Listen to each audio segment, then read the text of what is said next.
आप सभी का खैर मकदम है आपके अपने official YouTube channel Chalk and Duster Academy में एक बार फिर से। और इससे पहले वाले सेशन में हमने वेस्ट बंगाल के सिलेबस में जो मुंशी प्रेमचंद है उनकी हालात ज़िंदगी के हवाले से बात की थी। और उसमें जो आपके निसाब में अफसाना है कफन, आज उसके बारे में बात करेंगे। उसका खुलासा ऑलरेडी अपलोडेड है, आप लोग जाके जो है देख सकते हैं। इससे पहले वाली वीडियो में मैंने बताया था क्वेश्चन नंबर 50 का आंसर आप लोग मुझे बताइएगा। तो काफ़ी सारे बच्चों ने आंसर दिया था, तो उसका आंसर हो जाएगा ऑप्शन बी, यानी कि 50 का सही आंसर है बी। तो आज के सेशन में हम लोग बात करने वाले हैं अफसाना कफन के हवाले से। उससे रिलेटेड जितने भी सवाल हैं या जितने भी एग्ज़ाम में सवाल बन सकते हैं, उसी पर आज हम लोग जो है वो नज़रसानी करेंगे। तो चलिए फिर बिना किसी देरी के पहला सवाल है, अफसाना कफन के मुसन्निफ़ कौन हैं? तो सादत हसन मंटू, राजेंद्र सिंह बेदी, मुंशी प्रेमचंद या किशन चंद। इसका सही आंसर हो जाएगा ऑप्शन सी, यानी कि मुंशी प्रेमचंद का अफसाना है कफन। अगला सवाल है, अफसाना कफन में गेसू किस किरदार की नुमाइंदगी करता है? बाप की, भाई की, चाचा की या बेटे की? तो गेसू जो है वो क्या होता है? बाप होता है। ऑप्शन ए जो है वो करेक्ट आंसर हो जाएगा। अगला सवाल है, अफसाने में अलामत का इस्तेमाल किसके लिए किया गया है? तालीम को ज़ाहिर करने के लिए, तंज़ के लिए, हकीकत निगारी के लिए, समाजी बेहसी दिखाने के लिए? तो इसका सही आंसर हो जाएगा ऑप्शन डी, यानी कि समाजी बेहसी दिखाने के लिए। अगला सवाल है, माधव और बुधिया में क्या रिश्ता था? भाई बहन का, बाप बेटी का, शोहर बीवी का या ससुर बहू का?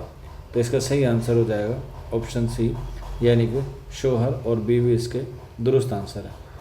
अगला सवाल है, बुधिया की मौत किस दर्द में तड़प कर होती है?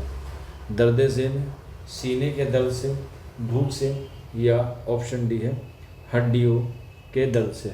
तो इसका जो सही आंसर हो जाएगा क्वेश्चन नंबर 5 का, वो हो जाएगा ऑप्शन ए, इसका दुरुस्त आंसर हो जाएगा।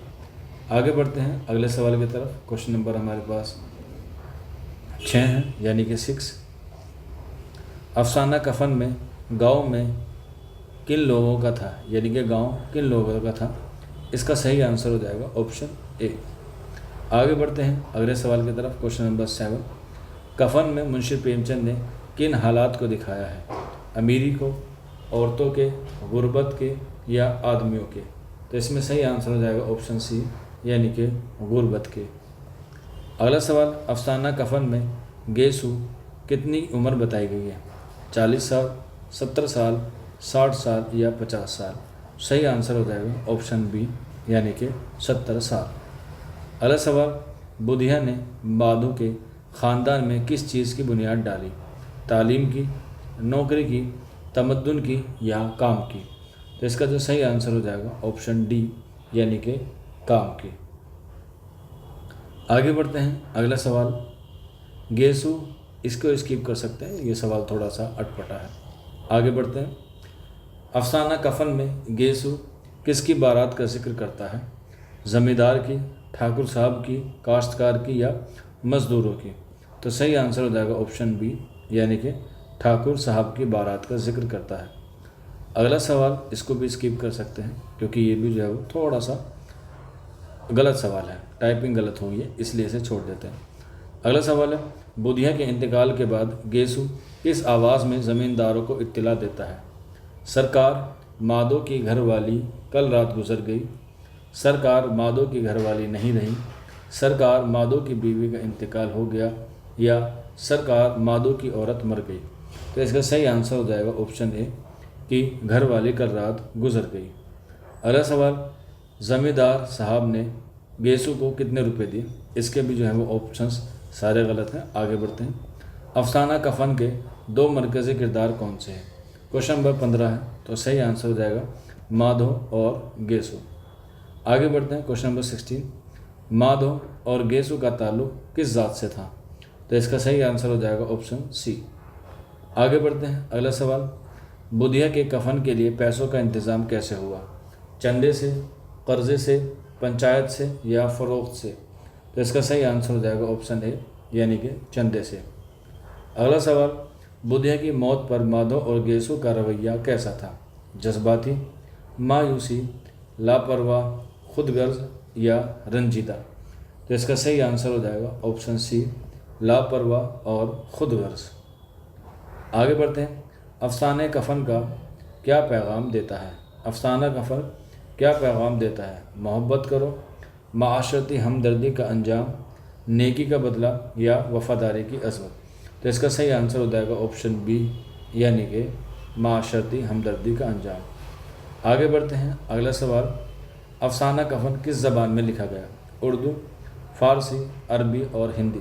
तो इसका जो सही आंसर हो जाएगा दो हैं, उर्दू और हिंदी इसके जो है वो सही आंसर हो जाएंगे।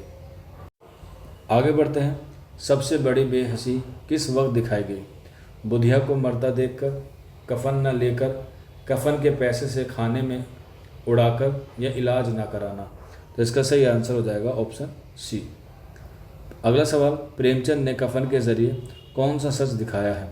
मज़हब की सच्चाई, निज़ाम की खूबी, गुर्बत और इंसान की बेहसी या इश्क की बेबाकी। तो इसका सही आंसर हो जाएगा ऑप्शन सी। आगे बढ़ते हैं अगले सवाल की तरफ। कफन की अलामत क्या है?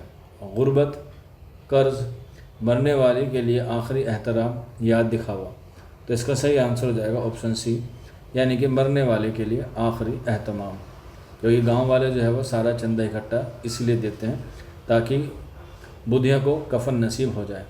अगला सवाल, प्रेमचंद का अंदाज़ किस तहरीक के करीब है? तरक्की पसंद, जदीदियत, रोमानियत या अलामत निगारी। तो इसका सही आंसर हो जाएगा ऑप्शन ए, तरक्की पसंद। आगे बढ़ते हैं। कफन में जज्बात कम और डैश ज़्यादा है। क्वेश्चन नंबर 25 है और इसका जो सही आंसर हो जाएगा वो हो जाएगा option A, sorry question number 25 है और इसका जो सही आंसर हो जाएगा ऑप्शन बी, यानी कि उसमें जो है वो तंज ज़्यादा है। आगे बढ़ते हैं क्वेश्चन नंबर 26 की तरफ। प्रेमचंद ने अफसाना कफन में किस तकनीक का इस्तेमाल किया है? मुकालमा, मंजर निगारी, अलामत निगारी या तमसील निगारी। तो इसका सही आंसर हो जाएगा मुकालमा निगारी, ऑप्शन ए। आगे बढ़ते हैं क्वेश्चन नंबर 27। कफनकारी के दिल पर क्या असर डालता है? गुर्बत और बेबसी, तफरी, नफ़रत या मोहब्बत। तो आंसर हो जाएगा ऑप्शन ए, क्वेश्चन नंबर 27 का। अगला सवाल, गुर्बत सिर्फ जिस्म को नहीं बल्कि डैश को भी मार देती है। रिश्ता को, समाज को, ज़मीर को या इज़्ज़त को। तो इसका सही आंसर हो जाएगा ज़मीर को। आगे बढ़ते हैं क्वेश्चन नंबर 29। बुधिया का किरदार किस तरह की औरत को ज़ाहिर करता है? खामोश, ताकतवर, मेहनती, मज़लूम और कुर्बानी देने वाली। तो इसका सही आंसर हो जाएगा ऑप्शन डी, यानी कि मज़लूम और कुर्बानी देने वाली। आगे बढ़ते हैं अगले सवाल की तरफ, क्वेश्चन नंबर 30 और हमारे आज का ये लास्ट सवाल है क्वेश्चन नंबर 30। प्रेमचंद के अफसानों में किस ज़िंदगी की झलक होती है? देहात की, शहर की, जदीद ज़िंदगी या हम लोग कह सकते हैं मुतवसत तबके की। तो आपको बताना है कि इसमें से सही आंसर कौन सा होगा। और जैसा कि आपको मालूम है कि एक सवाल आप लोगों के लिए होमवर्क होता है, तो आप मुझे ज़रूर बताइएगा क्वेश्चन नंबर 30 का सही आंसर क्या होगा। अगले सेशन में फिर मुलाकात होगी एक नए टॉपिक के साथ। अगर कोई बच्चा तैयारी करना चाहता है तो आप लोग इस नंबर पर रब्ता कर सकते हैं। क्लासेस आपकी जो है वो शुरू हो चुकी हैं और क्लासेस जो है वो आपकी हो भी रही हैं। आप अपना नाम, स्टेट का नाम लिख के मैसेज कर देंगे, आपको सारी इन्फॉर्मेशन ऑटोमेटिकली मिल जाएगी। आज के सेशन में इतना ही था। शुक्रिया।